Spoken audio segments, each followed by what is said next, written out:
Hello, everybody, and welcome to the 100-Year Real Estate Investor. We're your hosts, Jake and Gino, and this is the show dedicated to long-term personal financial engineering. Gino, how's it going? I'm doing great, Jake. How you doing? Always making it happen, big man. Today, we are sitting back down with one of the co-founders of the 100-Year Real Estate Investor, Rick Sapio. Rick learned early on that business growth and success are accelerated when a few key principles are applied. One of these principles is the long-term mindset. And today, we're going to dive into what we like to call long-termism and what that means to Rick. So without further ado, Mr. Sapio, welcome back. Hey, thank you. And when you say co-founder, we're all co-founders because we all founded the company together along with our fourth partner. So it's been a great ride the last year, bringing long-termism into the Jake and Gino family. Hey, Rick, it's kind of like Ron Burgundy. I just read what they put on the teleprompter sometimes. You know how it goes, man. So Rick, long-term thinking, how has this impacted your business? Because many companies you founded and have great success in your career. So how has that impacted your business success and growth? Here's the thing. I'm going to use an example of marriage. When I married my wife, a friend of mine gave me good advice, and he said, write a script that describes your marriage 50 years from now. And so my wife and I wrote this paragraph, and it said, when we're 90 years old, I'm envisioning us with our great grandchildren running around us. It's snowing outside. We're in a ski chalet in the mountains in Colorado. And that's just one example of the vision that we painted. And what happens when you have a long-term vision, when something happens in the short term, like you have a fight, you're not running for the exits. And a lot of times without that long-term vision in business or in your marriage or whatever you're doing, people just quit because they don't have that pull. So long-termism is a massive value. And it's actually a thing. And I call people that are this way long-termists. So here's the bottom line. If you have a crystal clear picture of your life at 100 years old, and your family and your generational wealth, etc. It's going to inform what you do today. If you want to live to be 100, you're not going to drink a bottle of tequila tonight, most likely. You're going to be informed on what to do today. The same is true for long-term marriage. The same is true for long-term business. The same is true for any long-term vision that you have. And I don't think people take this seriously enough. So what happens today is the opposite. We have a society that's addicted to yes. And I've mentioned this before with you guys. I've read, I think the number's higher now. Kids under 30, 6 billion pills a month we take as an American society, 6 billion pills a month. And I think part of that is driven by this culture that's addicted to yes. When you have a long-term mindset, you're addicted to no, because you know where you're headed. So you don't have to try everything. You don't have to try to fill your life with gadgets and your time with all this stuff. So that's my synopsis. I could talk for hours on this topic, but well, you said you think people are not going in this direction. I think it's very clear that what you're proposing is going against the grain of what's being indoctrinated into society today. Isn't that fair to say? Yep, we're short-termists. I think American culture is globally. Look what's happening with COVID. It's like it's all short-term everything, short-term laws, short-term rules, short-term solutions. But if everybody's thought, you know what, I'm going to live to be 100 years old. So when COVID happens, what are you thinking? How do I stay healthy?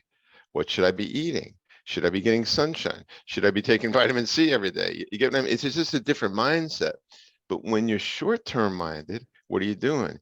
You're wearing 4 masks, you're closing the drapes, you got the TV going, you're dying of fear. And so I think short-term mindset happens in the absence of a crystal clear long-term vision. It took us 2 years to get comfortable with it. Now it's going to an endemic and everyone has got it. So it's, it's what it is, but everyone was running and now it's like in this phase of acceptance. I couldn't agree with you more. Well, think about, let's just go a little bit deeper on that, because long-termism is such an important value.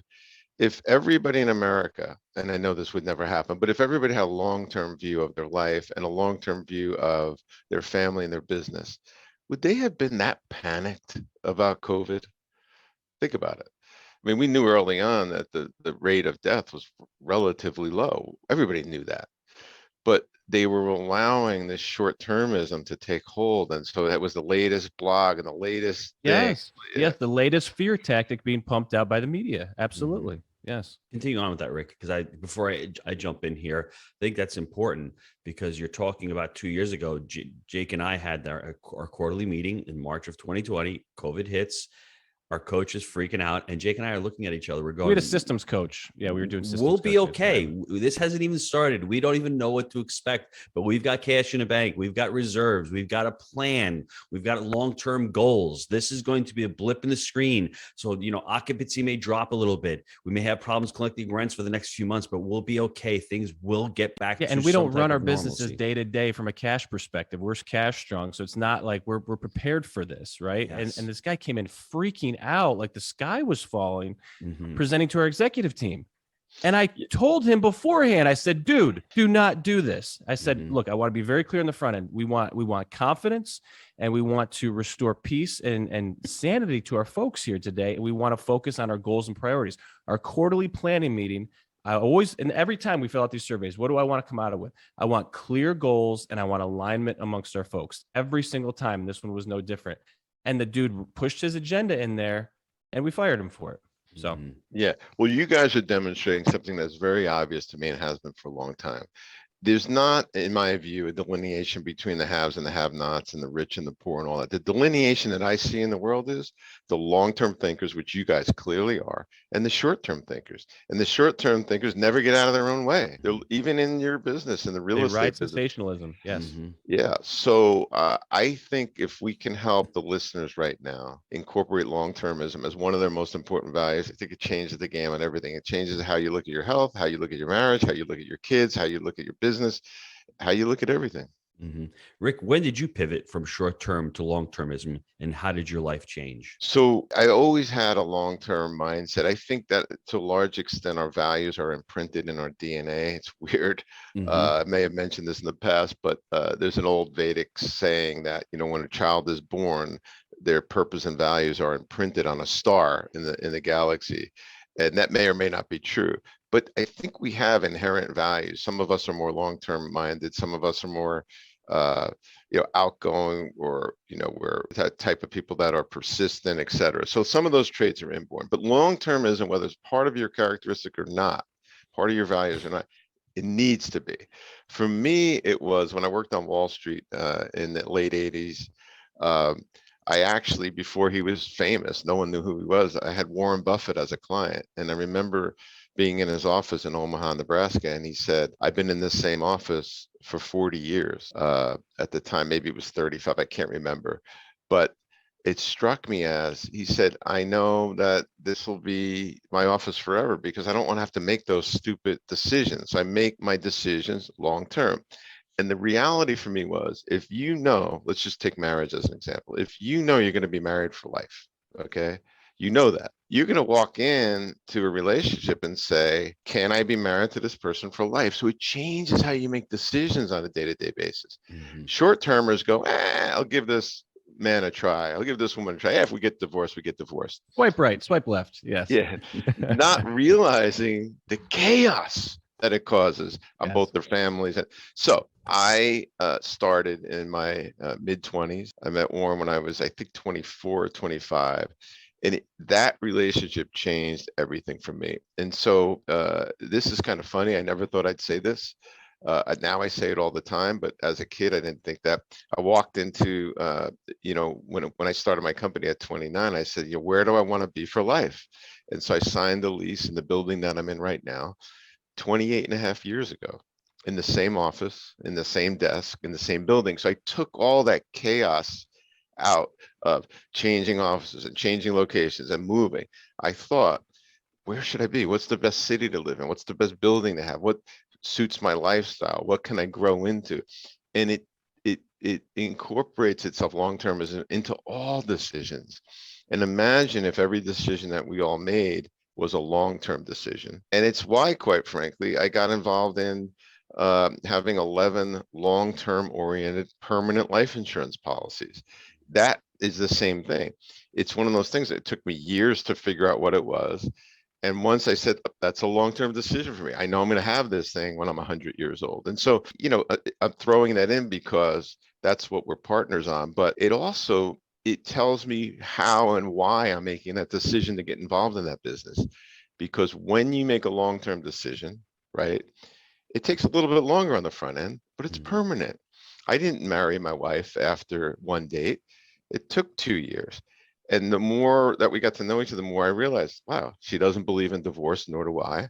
She has the same values. We're aligned. She wants the same number of kids. God willing, it all works out. And, we went into it with a long-term mindset. Okay, so we're talking about the benefits of the long-term mindset, but in practical application, what habits and rituals do you do that reinforce your long-term values? So, Jake, I love that question, and very few people ask me that question. But I've got this term that I throw around a lot. It's part of our a family, actually. It's called a liberating structure. And a liberating structure is something very simple to put in place that you make permanent, and it's easy to follow once it's in place. And I'll give you an example of that. My wife and I have never missed a Monday night, 7:30 p.m. date night, every Monday night. So why is that a liberating structure? Because I don't have to go, hey, honey, you have a babysitter. What night do you want to go? I can't do it that night because we're busy. The babysitter knows, the kids know, our neighbors know, everybody knows that Monday night, mom and dad go on 7:30 date night. It's a liberating structure. Another liberating structure for us is on Tuesday night, I'll sit down with the family for dinner, and then I'll take one of the kids out. Daddy daughter or daddy son date night. I've got 4 kids, 3 boys and a girl. What do you call And the son date nights? Because I never was comfortable personally with daddy son dates, so I call it like a father son outing, because maybe I'm weird. I just wasn't going. I don't want to it just wasn't working for me. In our family, we just call it daddy date night. Okay. Sorry. But so a liberating structure, my schedule is just normal. When I work out in the morning, the fact that, and here's a real cool idea for us. It frees your mind, right, Rick? Yeah, I mean, when you guys have, and we're all busy entrepreneurs, everybody's crazy busy. My wife and I have a rule, and I've done this for 30 years. I work Wednesday night till midnight, every single Wednesday night. Why? Because if I have to do a client dinner, or I have to leave town for a night, or I'm really busy, the kids know, my wife knows that daddy has dinner with us 6 days a week, but on Wednesday nights we don't see him, and it just simplifies everything. It eliminates all the back and forth. The other thing we do is at 11:30 every work day, I call my wife at 11:30. And again, liberating structure. So there's a lot of rituals like that. And now let's flip it to the business thing. I think every company should have permanent structures. You should have an hour-long weekly meeting with the executive team. You should have daily huddles for 10 or 15 minutes. What do I have to get done today? Simple structures like that.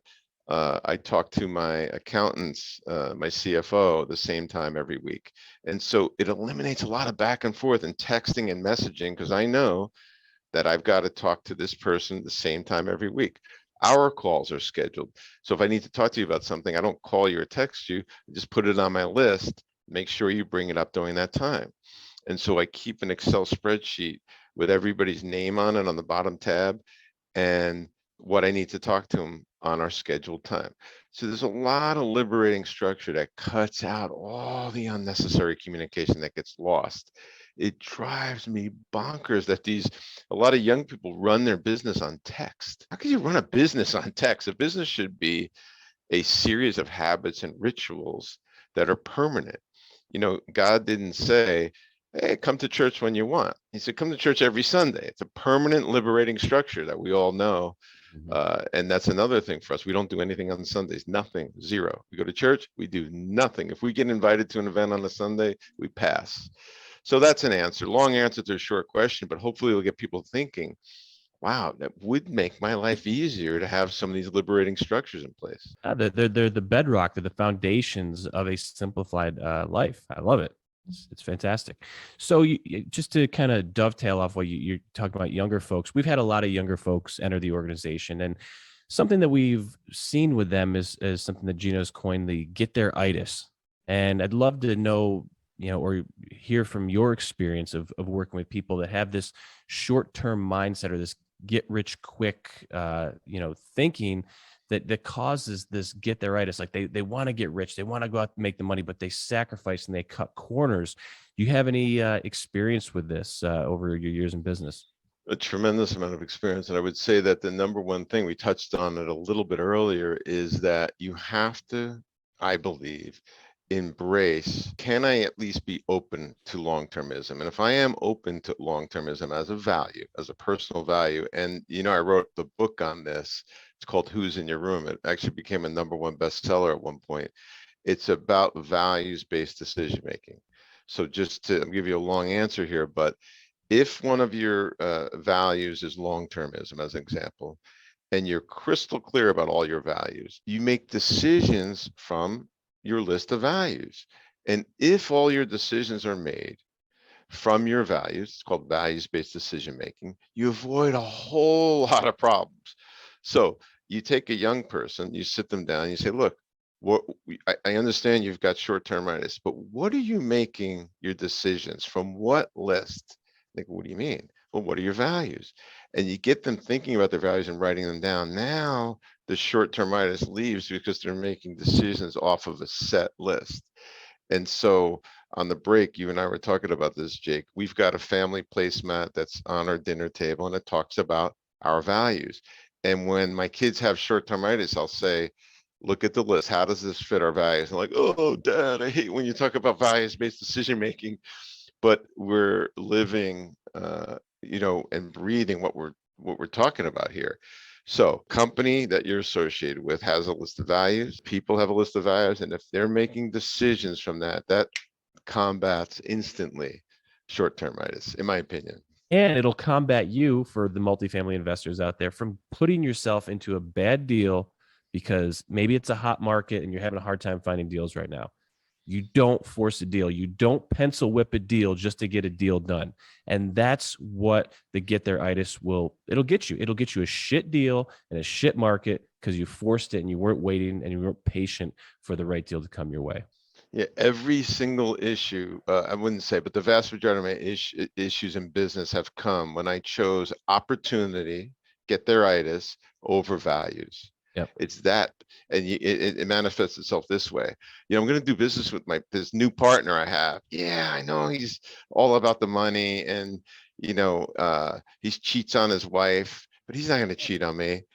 And then you do it because of the money. So you're choosing an opportunity over values, and it has bitten me every time I have violated that rule. I'd love to hear from you a little bit, because I know you went through an evolution when you started to adopt the long-term mindset. And I'd love to hear your story and really how the 100-year real estate investor and the long-term thinking really became central focus to what we like to call our Rand Power Wheel. I've got two great parents, and it all started from there. And I had adopted the mindset of saving. I'm a really good saver. And I think savers have that long-term mindset. You're putting money aside for an event in the future. Now, what I've done is that's the middle-class mindset. Instead of saving for an event, we just save to buy an asset. So it's been ingrained in me to save and to save. I started a business when I was 24 years old, and that was the mindset that I adopted. But Jake, the evolution really started with core values. When we started coaching and really focusing on the core values for Jake and Gino, I didn't have that for my other businesses. That's why I wasn't able to scale a restaurant. I had one restaurant for 20 years. How does Jake and Gino have 1,500 apartment units in 5 years? Very simple. Getting clear, like Rick said, on those values-based decision-making. And it also came down also to my investments. I started putting money into whole life policies because I saw the long-term mindset. Like Rick, I've got a big family. I want to be married for the rest of my life. When I pass away, I want my wife to be taken care of. Should my money be in stocks and bonds? Not for me. I want that money in the real estate, and I want that money in these whole life policies that are growing guaranteed. They're growing steady. They pay dividends every year. And the longer you have them, they really start churning out. And, the first policy that I took out, I was 30 years old. I took another one out when I was 36, made a big mistake. I surrendered that policy, didn't have the 100-year telling me, hey, Gino, you can borrow from that and pay that back and use the dual asset strategy. That was 4 and 15 years ago. They weren't specially designed like they are now. I didn't have Teresa on the team saying, you got a great opportunity here. I wish I had that policy today. Would be amazing. But you know what? Didn't stop. Made another mistake. A couple of years ago, went out and bought an index universal life policy because they look great. 6% in perpetuity. Yeah, wait until that baby blows up. That's not for the 100-year real estate investor. I made that mistake. So what did I do? Continue to get educated. I said, I want something for the long term. I want something that's going to help my real estate portfolio. Permanent whole life insurance from a mutual life insurance company that's specially designed from the 100-year real estate investor is why I'm so passionate about this, because it really does allow me to think for the long term. But at the same time, if I've got an opportunity in the short term, I can tap into that. Try doing that with the 401k. I had to blow mine up. I had to take penalties for my 401k because I had the deal of a lifetime with Jake back in 2016. Never forget that deal. I'm sitting in the parking lot in Deerfield Beach. I'm going, how much money do you need? It's in a 401k. Well, had to blow that baby up. Best decision I ever made. But if I had a whole life policy, I would have borrowed the money out, used the cash value, pay the loan back. I'd still have the whole life policy. Instead, what do I have? I have zero money for my 401k. It's all gone. Had to pay penalties. So for me, it's been an evolution. It takes time, but I'm here to tell you that you need to create that core values. And Rick, I don't know if Rick mentioned it, but everyone's need to think about their own catalyzing statement. That's what Rick's coined. That catalyzing statement is so important for what you're trying to accomplish in your life. You should have one for your business, for your life. You should create the core values, and those core values will guide you. So when you do see an opportunity, you're able to say, that's what I'm looking for. And, everybody out there, when you make that decision and you feel like something's off in your body and you're not in incongruency, as I like to say, you're not really following your values. So that's what it comes down to. You need to lay those values out. And when you do make that decision and it doesn't feel right, you immediately, just get rid of that decision and make sure that you can get out of that, because going over the long term is really important. Jake, let me give you one more example. I wanted to become an amazing speaker, right? I wanted to get on stage every weekend. I just wanted to, create this amazing Jake and Gino brand. Now, if I do that and I hit that goal, guess what? I'm a family person. I want to be home every weekend with my kids. I want to spend time with them. So if I hit that goal, and that's my goal of becoming an amazing speaker, going out to 40 or 50 events every weekend, I may hit that, but I'm not going to feel like I'm living in alignment with my core values of what I'm trying to achieve. So everyone out there, when you're setting goals, always look at what your values are. Are they in alignment with what you're trying to achieve? And if they are, go after those goals. And if they're not, make sure you realign your goals to align with your values. It's very well said, Gino. And you've heard it a million times that your network is your net worth. And I'm proud and grateful for these two gentlemen for being mentors to me and helping me along my journey. And if you share the long-term mindset and the same values as us, feel free, go to dualassetstrategy.com. You're more than welcome to schedule a call with one of our team members and explore the 100-year real estate investor and, how we apply long-term mindset to whole life insurance. It's all about values and aligning yourself with the people that share those values. So, gentlemen, I appreciate both of you so much. Very grateful to have you and this team, and we will see you next time. Thanks very much. Thanks, Rick. Very welcome. I enjoyed it.